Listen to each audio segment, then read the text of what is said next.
If you were caught in a fire once and burned part of your body, you'd probably feel for anybody that you hear that gets caught in a fire.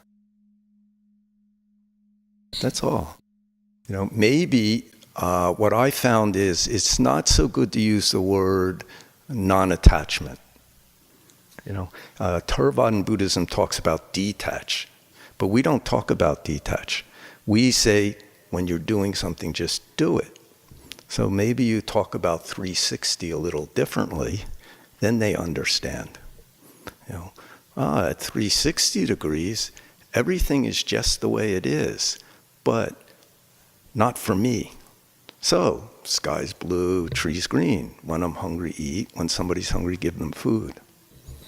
Give some concrete example of how it functions.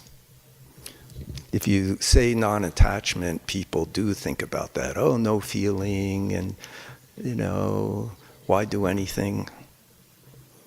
So consider the speech that you're giving. If somebody stays at 180, yeah, they become the cigarette man. So this guy comes to the Zen center and he blows smoke on the Buddha, drops ashes on the Buddha. If you're there, what do? But anything you do or say, this person will hit you because they think you're attached to something. They think they got enlightenment.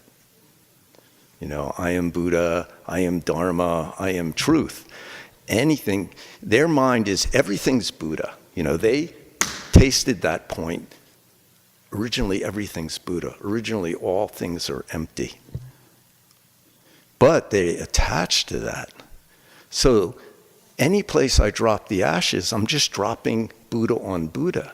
So if you don't like me dropping the ashes on the Buddha, you're attached to name and form. Also that mind, I don't care, appears. 선sanim always used to say, the mind that says, I don't care, is a very dangerous mind. Everything's empty, this bullet's empty, your body's empty, so I shoot you, no problem. So staying at 180 is a problem. We say emptiness is halfway. Then you must see clear and act clear. If you attain that point, there's no I. So after that, you're not seeing your opinion if you attain it correctly and know how to return to it moment to moment. You're just seeing what's there. Floor's yellow, cushion's brown. Somebody's suffering, so naturally help them.